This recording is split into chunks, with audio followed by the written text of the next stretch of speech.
Bueno, nuevamente bienvenidos a una sesión más de nuestra clase de comunicación oral y escrita. Para el día de hoy abordaremos diferentes tipologías textuales teniendo en cuenta lo que vimos la clase anterior. Ya vamos a ver algunos ejemplos puntuales de estas tipologías textuales que fueron abordadas en la última sesión. Las tipologías que abordaremos el día de hoy son la reseña, el informe y el texto instructivo. Vamos a iniciar con la reseña. Bueno, ¿qué llamamos reseña o reseña crítica? Llamamos reseña o reseña crítica a un tipo de texto en el cual se combina información y esa información es comentada. Como vemos en la diapositiva, observamos entonces que de acuerdo a la definición de la Real Academia Española de la Lengua, la reseña tiene 5 acepciones para su interpretación o su definición. Podemos decir que una reseña es una narración sucinta, también podemos decir que es una noticia y examen de una obra literaria o científica, que puede ser una revista que se hace de la tropa, nota también del tema de rasgos distintivos de una persona, de un animal, de una cosa para su identificación, o también puede señalar que anuncia o da a entender algo. Si nos basamos en esta definición, entonces notaríamos que la definición que más se adecua a lo que nosotros hacemos es que nota que se toma de los rasgos distintivos de una persona, un animal o una cosa para su identificación. Esa sería pues la que más se acorde a lo que nosotros queremos hacer. Sin embargo, debemos definir que la reseña es un escrito breve.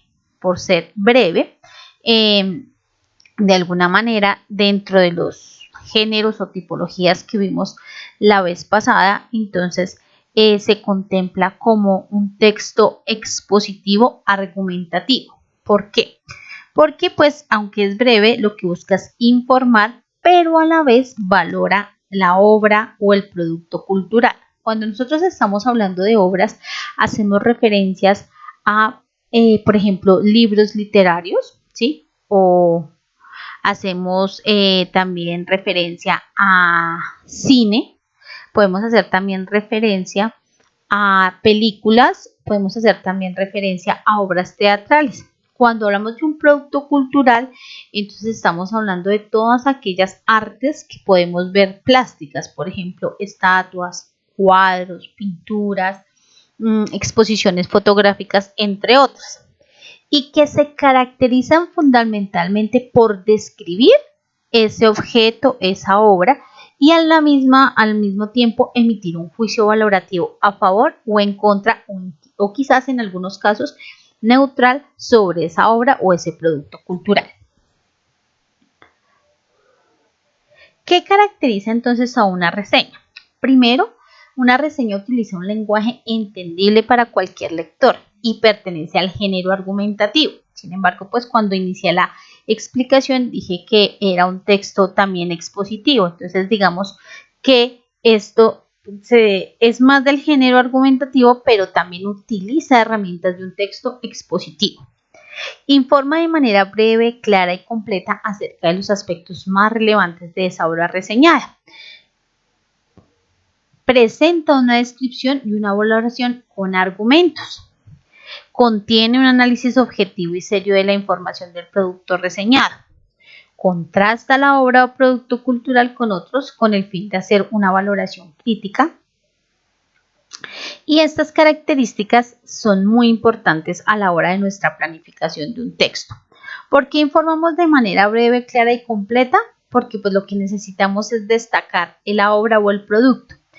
¿Cómo lo hacemos? Pues a través de una descripción, de una valoración. ¿Con qué argumentos? Con los que me acompaña, con los que yo investigue, con los que yo sienta o considere son los que deben estar en esta parte de la reseña. Debe ser un análisis objetivo, ya que si bien hay una apreciación de la persona que realiza la reseña, debe ser objetivo en cuanto a esos aspectos relevantes como los títulos, como los elementos que utilizan, las acciones que se realizan, entre otros. Y es muy bueno contrastarlo con otro para así tener un respaldo, una comparación de por qué nosotros damos esa valoración crítica a esa obra o a ese producto. ¿Qué clases de reseñas encontramos? Entonces tenemos la reseña informativa, la cual se basa en herramientas de exposición y descripción y que lo que busca es divulgar el contenido de esa publicación haciendo una lectura muy superficial y general. Quiere decir que en esta reseña el autor no emite un juicio valorativo, simplemente informa sobre ese producto. Tenemos la reseña crítica o analítica.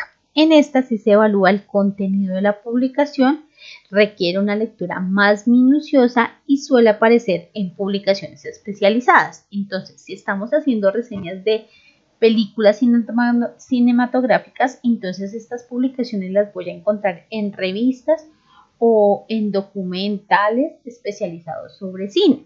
Si de pronto estoy haciendo una reseña sobre algún tema de salud, entonces estas van a aparecer en revistas, en libros o en espacios destinados para eso de la salud.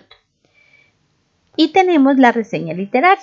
La reseña literaria es muy común en nuestro ámbito académico, ya que en ellas pues exponemos y evaluamos los aspectos más relevantes de una obra literaria.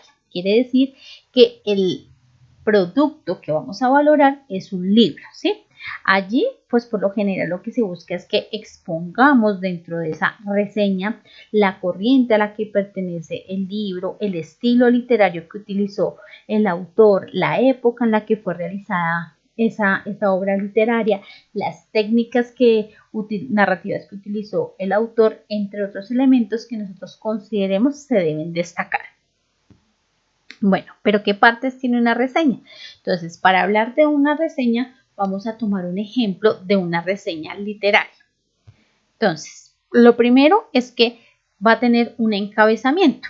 Ese encabezamiento siempre va acompañado de la fecha técnica del libro, si estamos hablando de un libro, o de la ficha técnica de una película, si es una película, o de la ficha técnica, si es de un producto artístico como una escultura, un cuadro, una exposición fotográfica. Además de eso, pues entonces podemos incluir información como el autor, quizás si a nosotros nos parece prudente la nacionalidad, la edad, los premios u otras publicaciones que haya hecho. Eso ya es frente al estilo que tenga el escritor al hacer esa reseña. El género al que pertenece, el contexto, entre otros. Entonces acá estamos tomando un ejemplo del libro Lejos como mi querer y otros cuentos. Entonces acá nos dicen que pues ese es el título de la reseña. Los datos bibliográficos que se anotaron de este ejemplo, entonces es que es un libro escrito por Marina Colasanti, que es la que pues escribe el libro, pero de la misma manera realiza las ilustraciones para recrearlo y que fue traducido por Elkin Obregón. Bueno, esto frente a los autores. Frente a los datos bibliográficos como tal del libro, entonces pues anotamos editorial, ciudad y año. Entonces decimos que este libro es de la editorial Norma, pero corresponde a la colección Torre de Papel, escrito en Bogotá en el año de 1996 y como otro dato adicional por ser una colección, es recomendada esta obra para niños a partir de los 10 años de edad. La segunda parte de una reseña es la presentación de la obra. Entonces, cuando estamos hablando de la presentación de la obra, debemos tener en cuenta que esta se hace más o menos en una extensión de 1 o a 2 párrafos y en ella se contextualizan los diferentes aspectos de la obra. Es decir, el estilo es el reseñista, ¿cierto? El que escribe, el que tiene esas herramientas para poder envolver al lector y saber qué es lo que le gustaría que encontrara. Entonces, por lo general se habla del tema, del género, del autor. Entonces, vamos a leer el ejemplo. Entonces, dice acá, los 24 cuentos que integran Lejos como mi querer y otros cuentos recrean como otros libros de Mariana Colasanti El mundo de los cuentos maravillosos, personajes, espacios y acontecimientos nos aproximan a los antiguos relatos junto con un lenguaje poblado de metáforas, inversiones y adjetivos que buscan el tono de tiempos y lugares lejanos. Entonces acá nos dicen ya más o menos cómo es el estilo del autor, qué tema vamos a encontrar, que son cuentos maravillosos, ¿sí? Pero cuentos de una época antigua. Entonces nos contextualizan de cómo es esta obra. La siguiente parte de la reseña es una síntesis comentada del contenido de la obra o de ese producto cultural. ¿Qué se hace en esta parte? Pues en esta parte lo que se hace es una descripción de esos aspectos más relevantes. Entonces, acá en el ejemplo nos indican cómo es esta obra y nos dicen que es un hombre construye un castillo en su sueño. Zapatos mágicos hacen retroceder al general en la batalla. Un dios transformado en una mujer narra historias a los pobladores de una ciudad. Las mujeres de un pueblo cansadas de que sus hombres sean enviados a la guerra por un rey belicoso silenciosamente prenden fuego al palacio real. Lejos como mi querer. Cuento que da nombre al libro es una extraña historia de amor en la cual una joven castellana recibe de su padre la cabeza del hombre que ama. La dama se acostará en su lecho junto a la cabeza y escuchará para luego llevar a cabo cada uno de sus deseos. Los amantes parecen prometer un relato con final abierto. Podrán reunirse más allá de las montañas junto al mar. La siguiente parte es el juicio valorativo o crítico. En el juicio valorativo crítico, el autor de la reseña lo que hace es analizar y emitir un criterio sobre las fortalezas o debilidades de la obra, la recomienda, hace observaciones o descalifica esa obra reseñada. Eso va frente al gusto o a la experiencia o como se haya sentido el autor de la reseña frente a ese producto. En este caso del libro que estamos leyendo, nos indica que la crueldad, la muerte, lo extraño y horroroso están presentes en estas historias, al igual que el amor y la valentía, en particular en los personajes femeninos. Colasanti no solo logra recrear el estilo de un género, sino también devolverle desde una lectura personal su vigor originario, muchas veces diluido en las versiones destinadas a los niños. Por último, se debe cerrar la reseña con la conclusión. La conclusión es la que nos permite sintetizar la posición del reseñista y destacar los aspectos más relevantes del contenido. Esta reseña entonces finaliza de la siguiente manera. Para finalizar, este texto recrea el universo de los cuentos de hadas. Es un estilo bello y profundo. Estas historias de príncipes y princesas, castillos y pueblos antiguos nos hablan, sin embargo, de las emociones y los afectos más hondos de los seres humanos. El amor, el dolor, la bondad, el odio, los celos. Está hermosamente ilustrado con dibujos realizados por la autora. Entonces acá está el resumen de la obra y de alguna manera pues nos la están recomendando para los niños. Bueno, nuevamente retomemos. Entonces, son 5 partes de la reseña. Encabezamiento, donde nosotros presentamos el producto o la obra que vamos a reseñar con los datos que consideramos son necesarios. Segundo, presentación de la obra. Allí entonces señalamos cuál es el autor, el tema y destacamos los aspectos más importantes de la misma. Tercero, hacemos una síntesis comentada, es decir, un resumen sobre los temas o el tema que aborda la obra o el producto cultural que estamos destacando. Cuarto, tenemos un juicio valorativo en el cual nosotros hablamos sobre las debilidades, fortalezas de esa obra o de ese producto cultural. Y por último tenemos la conclusión donde nosotros entonces de alguna manera como reseñista o autor de la reseña, entonces destaco mi posición y nuevamente hablo de lo más relevante del contenido de esa obra cultural.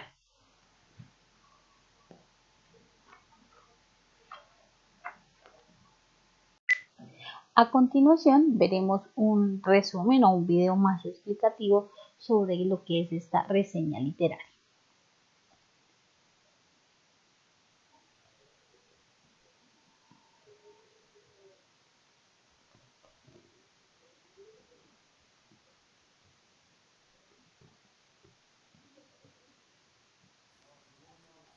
Antioquia la más educada. Gobernación de Antioquia. Porque las estirpes condenadas a 100 años de soledad no tenían una segunda oportunidad sobre la tierra. Bueno, ya se acabó este libro. Hace parte de las 2 tareas que la profe nos puso en el colegio. Ya lo terminé de leer. Y la segunda, tengo que hacer una reseña literaria. Yo ya aprendí a hacer un análisis literario, pero una reseña no sé si será lo mismo y tampoco sé por dónde empezar, qué tengo que escribir. No. Ay, yo mejor voy a buscar al profe que sí me va a poder explicar qué es una reseña literaria.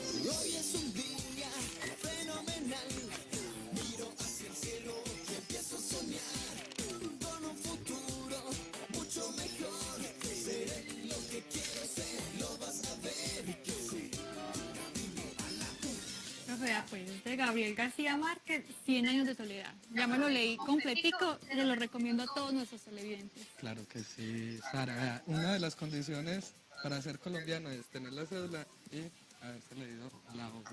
100 años de soledad. Profe, es que resulta y sucede que en el colegio me pusieron a hacer 2 tareas. Uno, leérmelo completico, ya. Ya se lo leyó. Ya Todo, está, todo. todo, vea, profe. Y la segunda tarea es hacer una reseña literaria. Ya habíamos aprendido a hacer un análisis literario, pero una reseña, profe, ¿eso será lo mismo? Bueno, una conlleva la otra, ¿cierto? Pero también aprendiste a hacer ensayos y también aprendiste a hacer resúmenes, ¿cierto?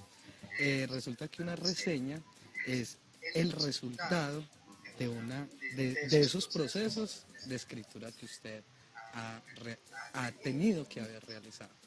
La reseña es un texto exigente, es uno de los textos también muy exigentes, como el ensayo, y que necesita de un análisis riguroso para poder hablar sobre la obra. Entonces ya te estoy dando una pista. La reseña es entonces hablar sobre una obra, puede ser una obra argumentativa, una obra literaria, incluso un cuadro, una obra pues artística, una producción artística, puede ser también un texto de divulgación científica, usted también puede hacer una reseña. ¿Listo?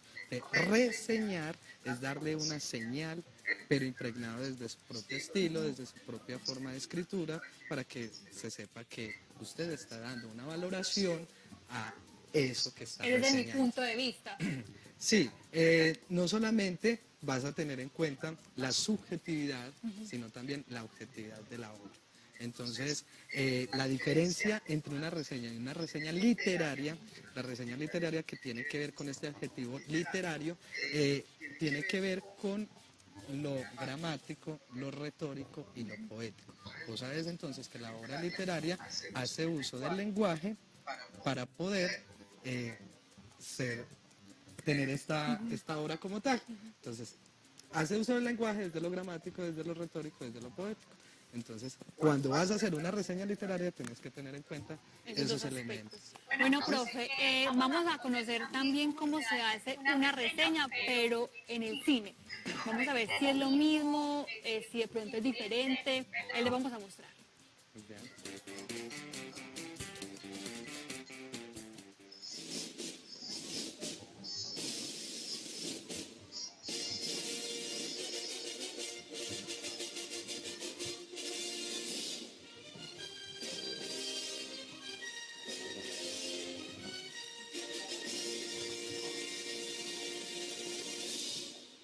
Una reseña de cine es un escrito, una intervención en la que uno da una información sobre una película, pero adicionalmente emite un juicio, ya sea bueno o malo, de esa película.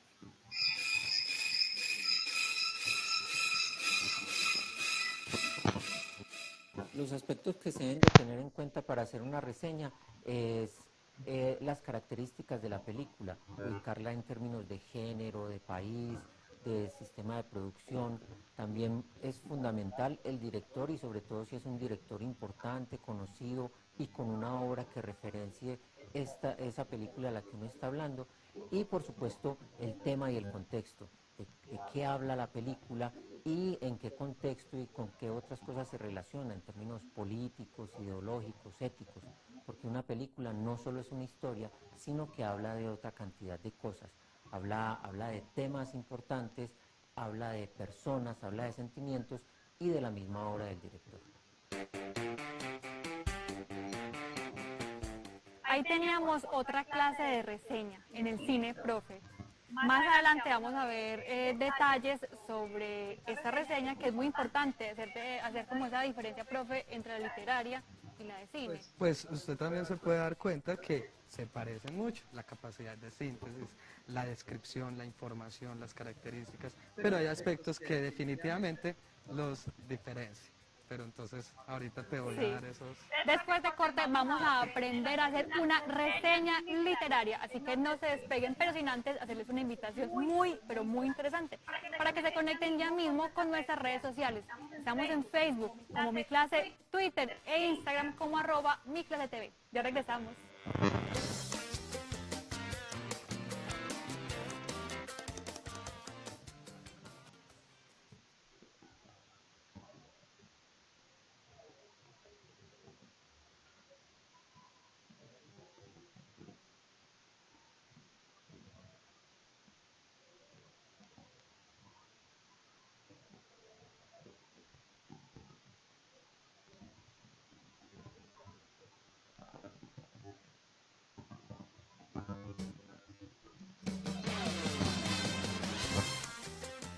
Y volvimos a Mi Clase, hablando sobre la reseña literaria. Ya vimos que no es tan parecido al análisis literario, ni tampoco hacer una reseña, pero en el cine. Bueno, Sara, usted sí tiene que hacer un análisis para poder alcanzar una reseña, que es un nivel muy exigente. Pero entonces la reseña... Tiene otros aspectos. Sí, además se confabulan muchos aspectos a la hora de escribir. Tienes que tener en cuenta esto, vas a describir algo. También vas a informar sobre algo, pero también vas a darle un tinte personal a la obra. Y ese tinte personal es lo que lo diferencia de los otros textos. A pesar de que el ensayo también Tiene es algo personal. muy subjetivo, usted aquí en la reseña va a invitar a que otros lo lean. Incluso hay reseñas que también dicen que no les gustó para nada esa obra y que no la recomiendan. Entonces usted dice, bueno, si no le gustó, ¿por qué no le gustó? Y te están invitando indirectamente a leer la obra.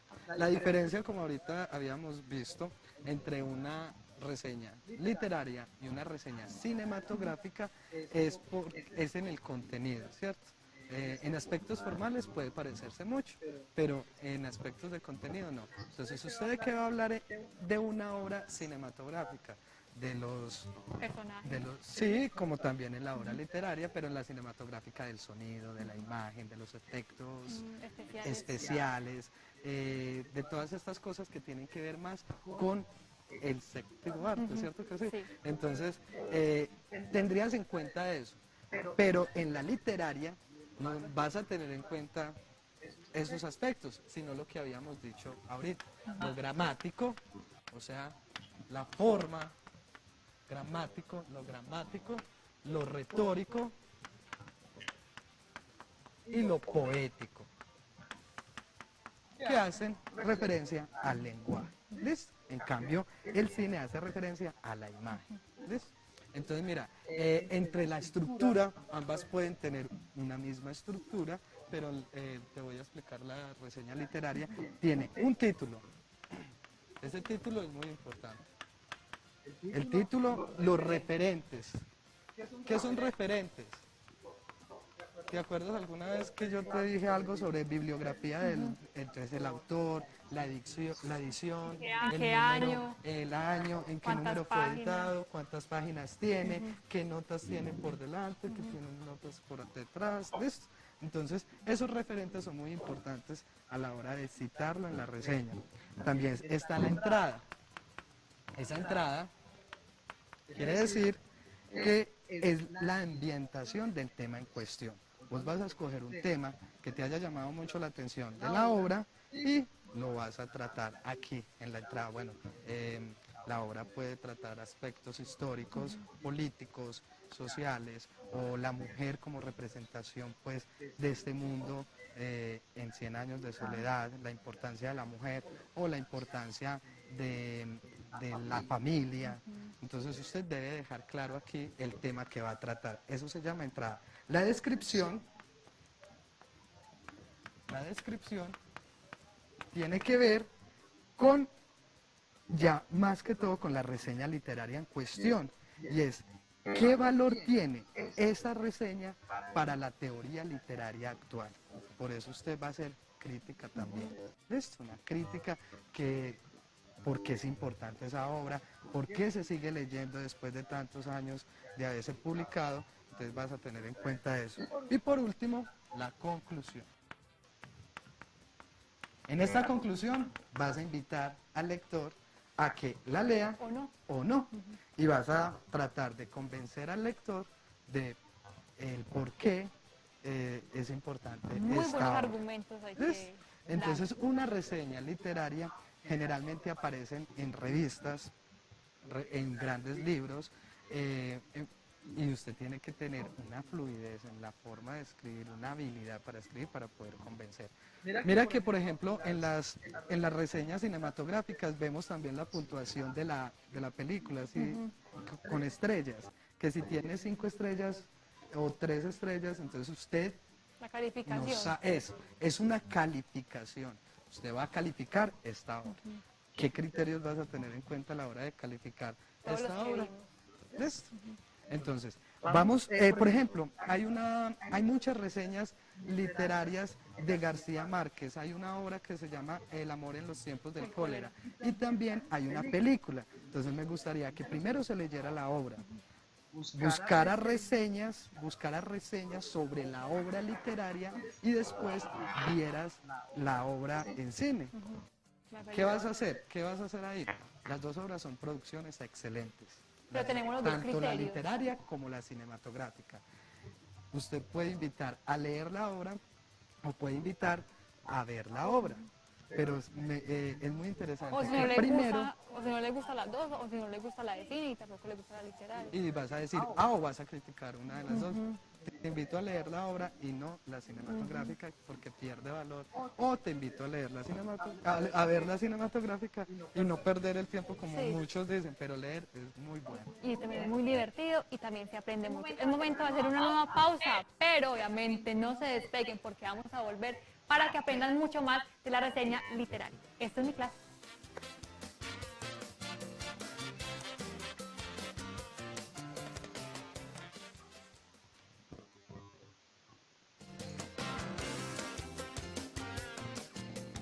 Y regresamos hablando sobre la reseña literaria, pero antes de continuar con nuestra clase, vamos a ver más aspectos de la reseña cinematográfica con nuestro experto invitado.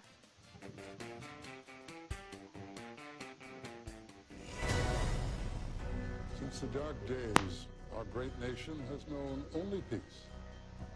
Ours is an elegant system, conceived to nourish and protect. If you resist the system, you starve yourself. If you fight against it, it is you who will bleed. I know you will stand with me, with us, with all of us, together, as one. Una reseña de una película actual, por ejemplo, Los Juegos del Hambre, que es la parte 3, se llama Sin Sajo, tendríamos que empezar por decir que es una adaptación de un texto, de una serie de libros, pero adicionalmente contar que esta tercera parte en realidad es el tercer libro partido en dos. Habría que decir que esta película está dirigida a un público joven y con todas las características que tiene el cine para público joven.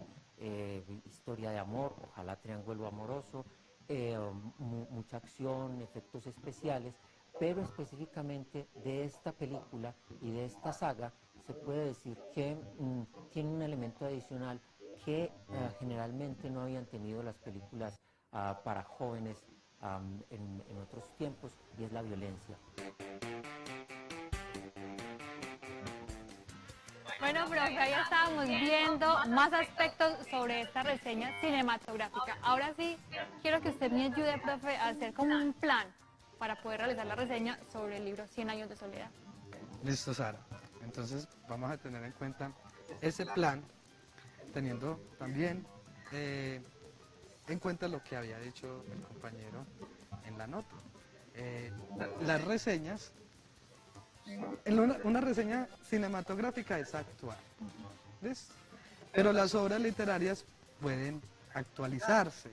Entonces, esta obra que lleva tantos años puede tener una reseña por una gran escritora y en ese sentido se puede actualizar, ¿ves? Entonces, uno de los planes que tenemos que tener en cuenta, vamos a hacer el plan de la reseña. Este plan también lo podríamos llamar como el borrador, como después de hacerle usted un resumen y después de hacer un tema, identificar el tema, vamos a empezar. ¿Qué sabes del autor? Lo primero que tienes que tener en cuenta es qué sabes de Gabriel García Márquez. Hace poco murió. Murió a los 87 años. Exacto, murió fue hace ganador poco. de un Nobel de Literatura en el año 1982. Exacto, y ese Nobel literario ya le está dando a él un lugar en la literatura universal. Entonces es un autor de literatura universal, también autor de muchísimas obras, Crónica de una muerte anunciada, El amor en los tiempos de cólera, en fin, muchos cuentos, cuentos muy interesantes, y todos en común van a hablar de un lugar, y ese lugar se llama Macondo. ¿Listo? Aquí también se habla de Macondo. Exacto, ese es el desarrollo, ahí en la obra va a estar el desarrollo del pueblo en sí. ¿Listo? Entonces, ¿quién es el autor? La primera pregunta que nos debemos hacer. No te pregunto cuáles son los personajes, Sara, porque hay Nos una quedamos- infinidad.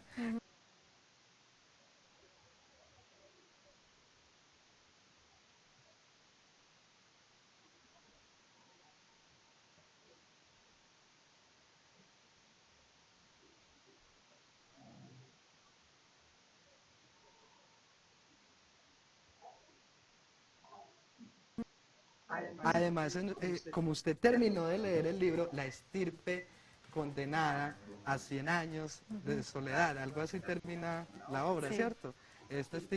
La estirpe quiere decir la descendencia, una cantidad de nombres, de personajes, de la y familia lo peor, Buendía. la familia Buendía. Entonces, vamos a llamar así, ¿quiénes son los personajes? Es la familia Buendía. ¿Listo? Personajes. Estos personajes es la familia Buendía.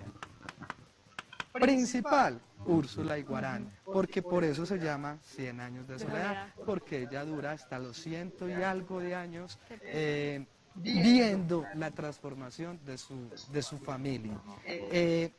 ¿Cuál fragmento o qué parte te gustó más, Sara? La profe, aquí la tengo hasta señalada. ¿Te gustó mucho? ¿Por qué? Sí. Dice, Ave María Purísima, gritó Úrsula. Siguió el hilo de sangre en sentido contrario y en busca de su origen atravesó el granero. Pasó por el corredor de las begonias donde Aurelio José cantaba que 3 y 3 son 6 y 6 y 3 son 9. Y así sucesivamente sigue. Sí, es un hilo de sangre Sí. que ella va a seguir y pasa por todo el parque, pasa por debajo, pasa por encima, pasa hasta llegar hasta donde su hijo que se había disparado. Qué pesar. ¿Listo? Entonces es muy interesante ese fragmento porque ahí nos vamos a dar cuenta del género literario, o sea, del género narrativo que utiliza el autor, que Realismo es el mágico. realismo mágico. Entonces, ¿qué es realismo mágico? Es exagerar la realidad, pero con mucha magia. ¿Listo? Entonces, un punto pues ahí muy importante es el fragmento. ¿Qué fragmento Le llama a uno la le atención. llama la atención? Y usted puede reseñarlo en la obra y a partir de él, por ejemplo, podemos sacar el tema que es ese amor de madre en busca de su hijo y reconocer hasta el hilo de sangre y irse por todo el pueblo hasta llegar y encontrarlo. Listo. Otro aspecto muy importante. ¿Por qué recomendarías esa obra? Profe, a ver, la recomendaría porque obviamente a mí me gusta mucho el realismo mágico y me gustan mucho autores colombianos, la verdad. Bueno, entonces eso es una tarea, ¿cierto? Conocer bastante de autores literarios y quiénes son los que están detrás del realismo mágico, porque no solamente se dio pues en Latinoamérica, sino que también se está dando en muchas partes. Entonces, ¿qué recomendaríamos de la obra? Ese sentido político, ahí nace pues las dos clases políticas, el liberalismo, los conservadores, cuando llega la compañía americana a apoderarse de muchas tierras y ellos sentirse dominados cuando una tierra fue propia, eso también es muy bonito.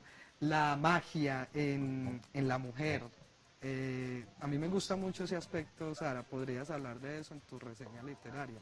La mujer en 100 años de soledad, está Úrsula, está Rebeca, está Remedios, está Amaranta, está Fernanda del Carpio, entonces podríamos hacer esa reseña aplicando pues ese concepto sobre la mujer. El papel de la mujer.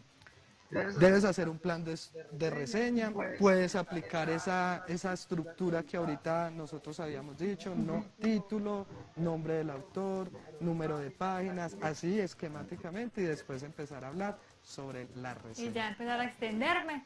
¿Y se puede extender? Sí, aunque la reseña es una síntesis de la obra. No tiene número de cuántas páginas podrían hacer, pero entre más corto, mucho mejor. Más corto y más sustantivo, como dice, sustancioso.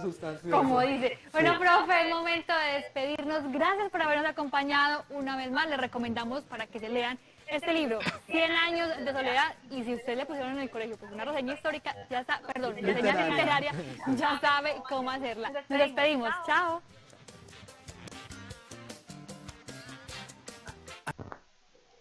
Bueno, esperando que con este video haya quedado más comprendido el tema de la reseña. El siguiente o la siguiente tipología que abordaremos es el informe. Vamos a ver sus características y su estructura. Cuando hablamos nosotros de un informe, estamos hablando de un texto en prosa científica. Quiere decir que son tipologías textuales en las cuales nosotros abordamos temas científicos, técnicos o comerciales y que como único objetivo tienen es comunicar información dirigida generalmente a personas o entidades que pueden tomar decisiones. Las características de un informe es que es un texto expositivo explicativo. Quiere decir que toda la información que vamos a encontrar en el mismo es verdadera, está comprobada, se ha hecho un estudio sobre la misma. Tiene por finalidad brindar información sobre los resultados de una investigación. No quiere decir que solamente investigación en el campo científico o empresarial, no, en un campo. No importa si es de la parte académica o si es de la parte ya empresarial o de donde venga pues el informe. También se centra en un único tema que tiene que ser bien delimitado. Si yo voy a hablar, por ejemplo, del marketing, por decirlo así, en un tema empresarial, del marketing que vamos a utilizar en Instagram sobre los productos de gaseosas, pues es sobre eso que me voy a centrar. Tengo que delimitar muy bien el tema. Utiliza un lenguaje objetivo, es decir, que allí nosotros no podemos mezclar sentimientos, opiniones, preferencias, gustos, no. El informe es tan objetivo que para poder emplear su redacción siempre lo vamos a hacer en la tercera persona de la gramática, es decir, con él o con ella, y por eso podemos tener una expresión neutra frente a lo que estamos diciendo. En pantalla pues ustedes están viendo una expresión que por ejemplo es: en este informe se expondrán los resultados sobre el estudio realizado en menores de 5 años sobre el consumo de gaseosas, por ejemplo, podría ser. ¿Qué tipos o clases de informes tenemos? Entonces tenemos 3 tipos de informes: expositivo, interpretativo y demostrativo. cada uno con sus propias características. Cuando hablamos de un informe expositivo, entonces allí lo que estamos haciendo es narrando un hecho o una secuencia de hechos sin análisis. Simplemente nosotros lo que observamos lo vamos contando, ¿sí? Allí no caben las interpretaciones, ni las conclusiones, ni las recomendaciones. En este se debe incluir antecedentes a veces para comprender lo narrado. Entonces, por ejemplo, un informe sobre la realización de un curso. Entonces, el curso se realizó entre los meses de septiembre y octubre. El tema central que se desarrolló, por ejemplo, fue los envíos de mercancía a través de barco en la ciudad de Bogotá. Las sesiones se desarrollaron de esta manera y finalmente el curso se terminó de esta manera. Ya, ¿listo? Cuando hablamos de un informe interpretativo, entonces allí aparte de que se narra, se debe interpretar y se debe analizar la información que hemos encontrado. Allí sí se deben incluir conclusiones y recomendaciones. Entonces, por ejemplo, cuando hacemos evaluaciones metodológicas o un proceso de enseñanza y de aprendizaje, pues nosotros vamos a ver todo lo que pasó y vamos a hacer unas conclusiones y recomendaciones. Y tenemos los informes demostrativos, que son los que se presentan, por ejemplo, a través de una tesis o un informe de experimentos, que también se puede dar en esas asignaturas tan exactas como son las matemáticas, las físicas, las químicas, que a veces nos piden informes. Entonces allí nosotros tenemos que hacer una serie de pasos para comprobar algo, para hacer una demostración y llegar a una conclusión, como es el caso del informe científico y del técnico. ¿Cuál es la estructura global? Pues la estructura global de un informe pues consta en general, como todo texto, de una introducción, un desarrollo y una conclusión. En la introducción pues nosotros vamos a presentar ese problema y los objetivos que buscamos con ese informe, y siempre pues esa introducción nos debe dar la respuesta del para qué estamos haciendo el informe. En el desarrollo, pues entonces narramos todos los procedimientos o metodologías utilizadas en la cual recuperamos la información, si hicimos entrevistas, si hicimos experimentos, si hicimos cuestionamientos, si hicimos visitas de campo, si aplicamos pruebas de entrada, de salida, etc. Es decir, que aquí se responde a la pregunta ¿cómo hicimos ese problema que estamos analizando? Y las conclusiones son los resultados obtenidos, ¿cierto? Para eso podemos utilizar cuadros, tablas, gráficas, ilustraciones, estadísticas, etcétera. Y allí se debe responder a las preguntas ¿qué se encontró? Además, nosotros debemos dar unas recomendaciones o ideas para que se puedan tomar decisiones frente a esos análisis que se hicieron, y con esas recomendaciones debemos dar respuesta a la pregunta ¿qué debe hacerse? Eso cuando hablamos de la estructura global. Frente a la estructura formal, entonces un informe debe llevar una carátula o portada, un índice, un cuerpo, una bibliografía y unos anexos si son necesarios. Cuando hablamos de la carátula o portada, dependiendo de a dónde lo vamos a presentar, si es de la parte académica, entonces del mundo académico, pues entonces debe constar del nombre del colegio, de la universidad o del establecimiento de educación al cual se está dirigiendo, la materia, el docente, los alumnos, el año, la división, el título del trabajo y la fecha de entrega. Esa distribución de toda esa información depende del diseño que yo le quiera dar al informe, ¿sí? No quiere decir que hay un diseño estandarizado para eso. Yo como persona que hago el informe puedo entonces darle ese estilo y forma a esa información. Ustedes ven ahí en la imagen que entonces tenemos acá, por ejemplo, el logo de la universidad, el logo del departamento al que vamos a entregar el informe. Acá está pues el título, acá está la asignatura más pequeña, los integrantes, el profesor, los ayudantes, la coordinación y la fecha de entrega. Esto es simplemente un ejemplo, pero pues eso va al gusto de quien está realizando el informe. Luego tenemos el índice. Pues en el índice lo que hacemos es mostrar todas las partes o todos los títulos o los subtítulos como está compuesto el informe junto con sus números de páginas correspondientes. Entonces ven en la imagen dos formas de hacerlo. Entonces acá está a partir de un título y acá subtítulos y bueno, el rango o la jerarquización de la información en este está hecho por partes. Luego vamos al cuerpo como tal del informe. Entonces tiene tres partes: introducción, desarrollo y conclusión. Cuando hablamos de la introducción, entonces esta por lo general está conformada por 2 o 3 párrafos. Allí se presenta el tema, se justifica por qué se seleccionó este tema, se describen los objetivos de trabajo que se van a abordar a través de ese informe y se describe la de organización de cómo está elaborado el informe. En el desarrollo, pues esta es la sección más grande del informe y dependiendo del tema, pues así será su extensión.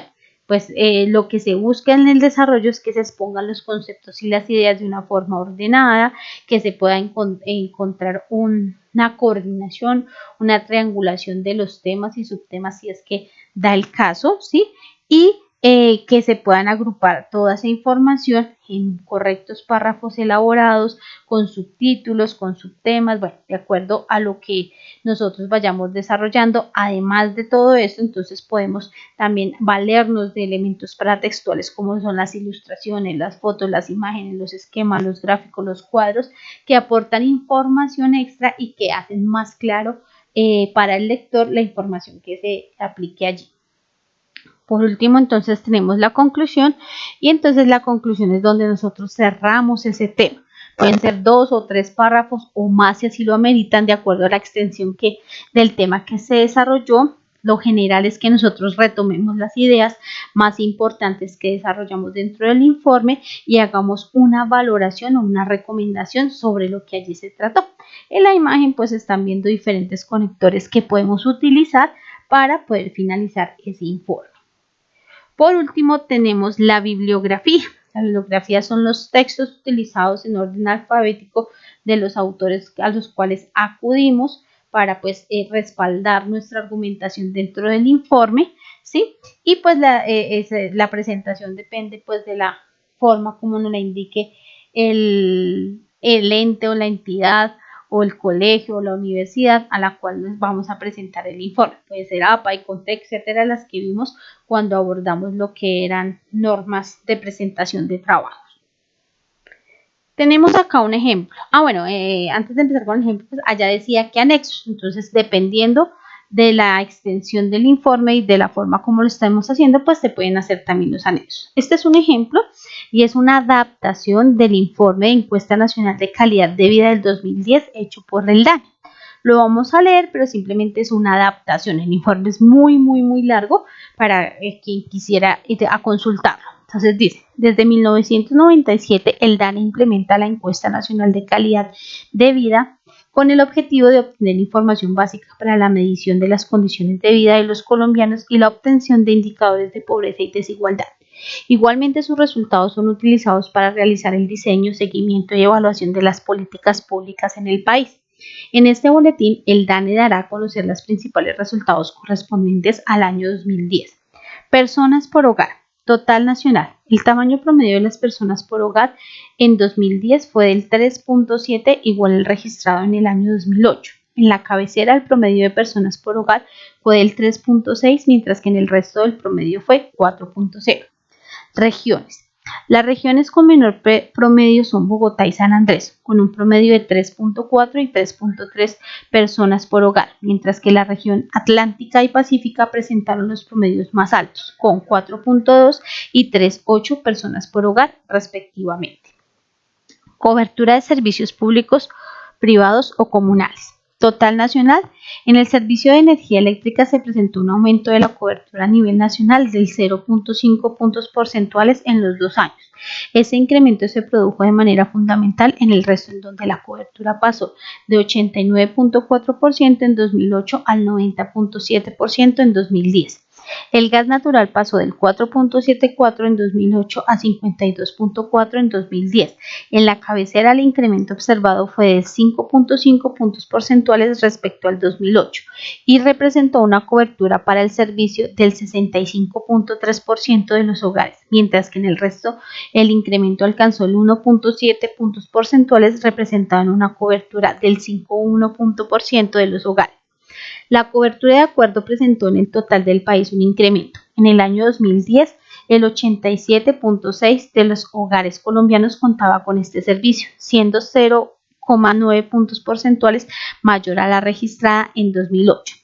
Ese paréntesis ahí o los paréntesis que van a encontrar con los puntos suspensivos quiere decir que el texto es más largo, pero como es una adaptación, hemos recortado información que no es que no sea necesaria, sino que no es tan fundamental para poder darnos idea de lo que es un informe.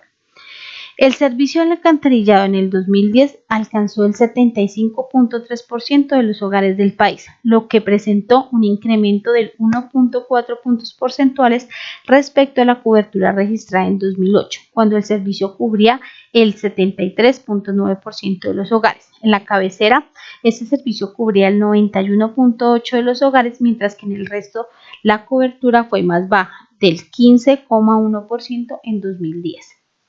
Afiliación a seguridad social en salud. Entonces es otro parámetro que midió la encuesta.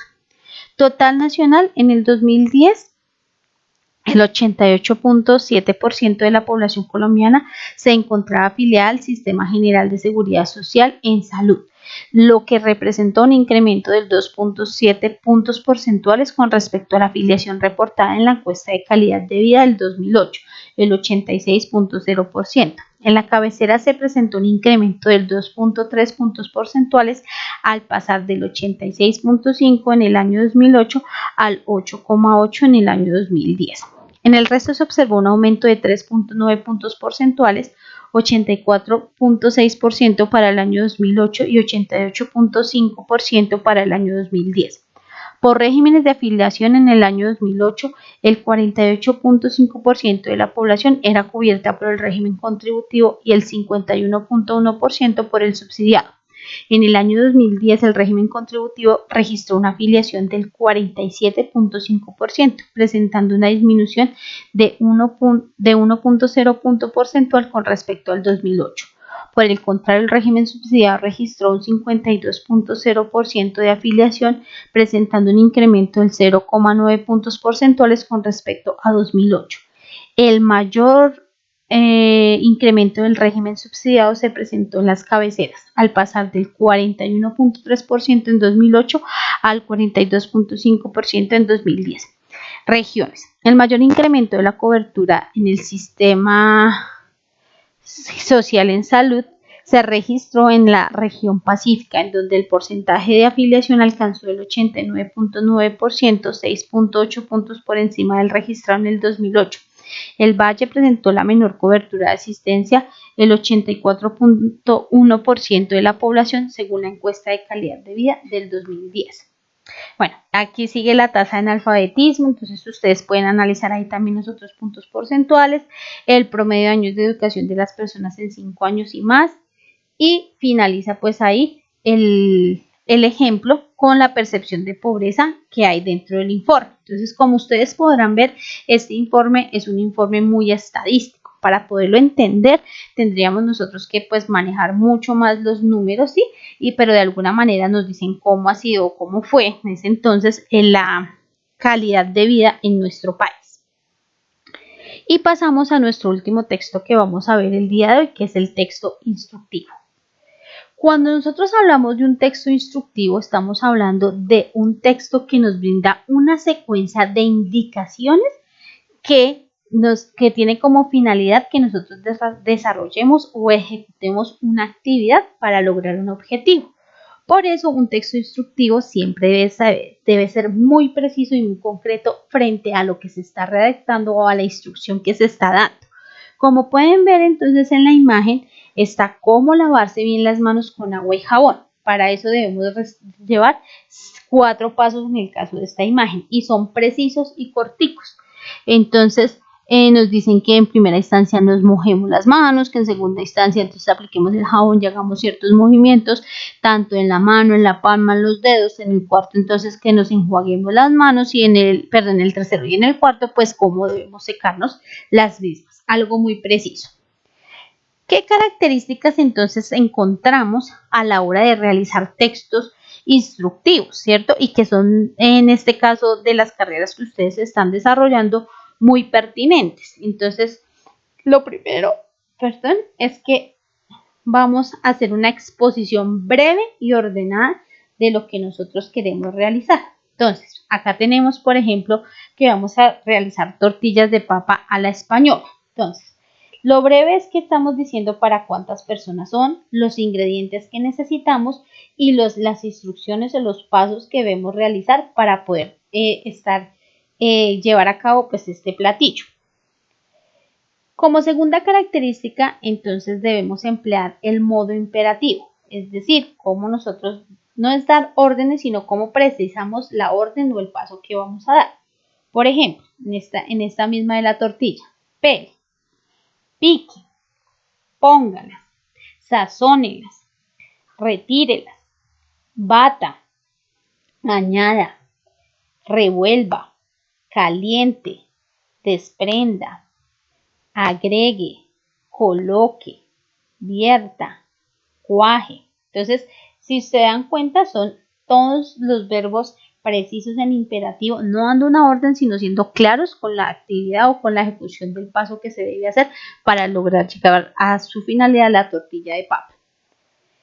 Debemos utilizar un léxico técnico y preciso, dependiendo de lo que nosotros estemos realizando como instrucción. Para el caso de la receta, entonces, por ejemplo, pique finamente las lasquitas, las papas. Esas lasquitas quiere decir que si nosotros, por ejemplo, no somos tan amantes a la cocina y no sabemos, son las mismas rodajitas, pero que en el término de la culinaria serían lasquitas. Cortada en plumas, entonces en plumas es como en tiritas lo que debemos hacer. Macháquelas, pues creo que el término sí lo podemos comprender. Sazónelas, entonces que es adherir pues los aderezos que necesitamos. Cuajar es que pues de alguna manera los ingredientes se compacten, ¿no? La siguiente característica es la construcción de construcciones sintácticas sencillas, simples, es decir, muy cortas y muy precisas para que entendamos qué es lo que se debe hacer, no complicado. Entonces, por ejemplo, pele y pique finamente en las papas. Sazone con sal y pimienta. Caliente un poco de aceite en un sartén. Las siguientes características, los recursos verbales de sucesión. Entonces, ¿cómo nosotros podemos ir realizando la actividad o el paso a paso de lo que tenemos que hacer, ¿sí? Frente al paso a paso. Entonces, 1, 2, 3, qué cosa se debe hacer primera y qué se debe hacer segunda y así sucesivamente. Entonces, en este caso, ¿cómo operar un cajero automático? Entonces, para ingresar al cajero, pase la tarjeta por la ranura que se encuentra junto a la puerta vidriada del banco en la posición señalada en la imagen. Aguarde que se encienda la luz y empuje la puerta. Inserte la tarjeta en la ranura señalada en la posición correcta. Observe la ilustración. Ingrese su código de seguridad o PIN y luego de que el mismo sea solicitado en pantalla. Luego oprima el botón confirmar. Seleccione la operación a realizar. Seleccione finalizar operación. En caso de realizar una extracción, retire el dinero, retire el comprobante de la operación y luego la tarjeta. Y ahí está un paso a paso y si yo me salto en alguno de los pasos, pues seguramente no voy a llegar al objetivo, que en este caso sería retirar dinero.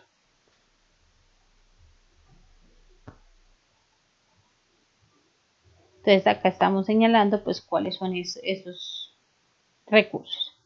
La estructura pues entonces de un texto instructivo es muy fácil. Lo primero es que vamos a decir cuál es la finalidad, el objetivo. Entonces, en este caso, pues la tortilla de papa a la española, pero si estamos haciendo un manual, no sé, de instrucciones para operar un cargador, pues entonces manual de instrucciones para operar un cargador, si vamos a hacer un programa, entonces para un programa, etcétera. ¿Cuál es el objetivo?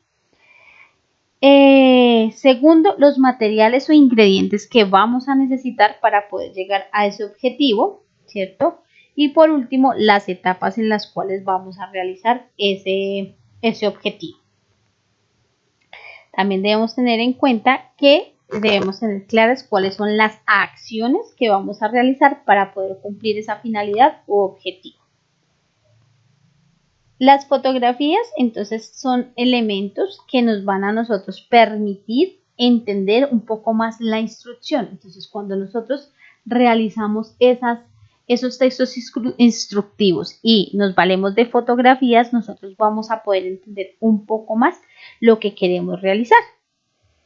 Y así, pues, se termina lo que son los textos instructivos. Entonces, Para finalizar está la bibliografía que se utilizó y los invito entonces a que por favor ingresemos a nuestra plataforma y realicemos o desarrollemos a partir de la observación de esta grabación de clase y explicación la actividad que allí se plantea.